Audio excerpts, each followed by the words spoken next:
एक समय की बात है। एक गांव में दो मित्र मोहन और रमेश रहते थे। मोहन बहुत बड़ा धार्मिक था, जो भगवान को ही सब कुछ मानता था।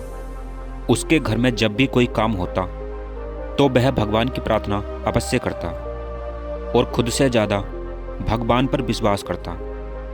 जबकि रमेश एक मेहनती व्यक्ति था।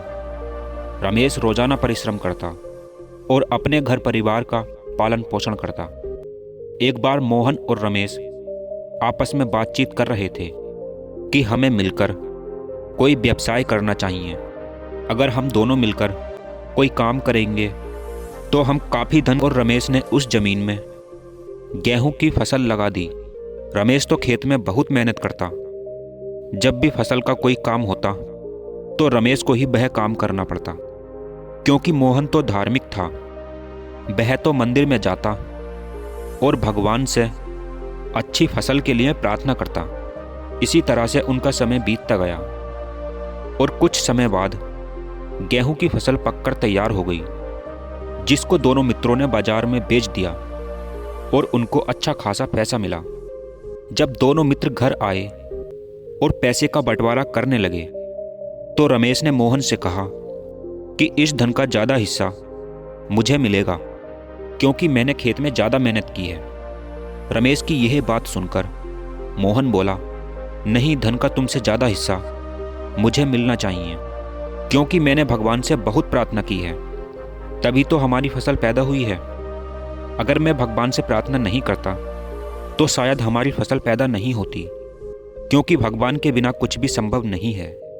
जब यह दोनों इस बात को आपस में नहीं सुलझा सके तो धन के बंटवारे के लिए दोनों गांव के मुखिया के पास पहुंचे और मुखिया से अपनी सारी बात बताई।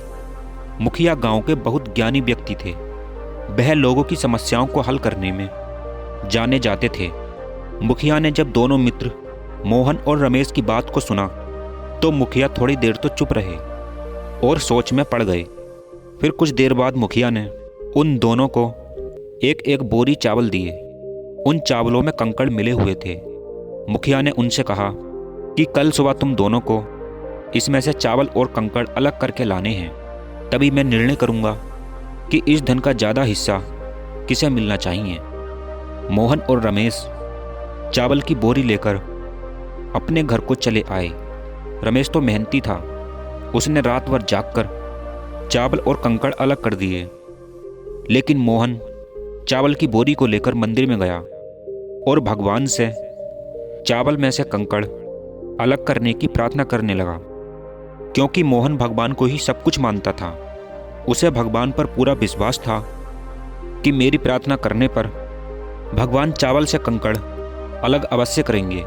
अगले दिन सुबह रमेश जितने चावल और कंकड़ अलग कर सका वह उसे मुखिया के पास ले गया, जिसे देखकर मुखिया बहुत खुश हुए। लेकिन मोहन वैसी की वैसी बोरी मुखिया के पास ले आया।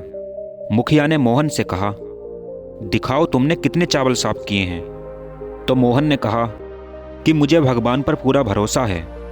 मैंने भगवान से रात में प्रार्थना की थी। आप देखो, सारे चावल साफ हो गए होंगे। जब मुखिया ने बोरी को खोला तो चावल वैसे के वैसे ही थे। यह देखकर मोहन उदास हो गया। मुखिया ने मोहन से कहा, भगवान भी हमारी तभी सहायता करते हैं जब हम मेहनत करते हैं। मुखिया ने धन का ज़्यादा हिस्सा रमेश को दे दिया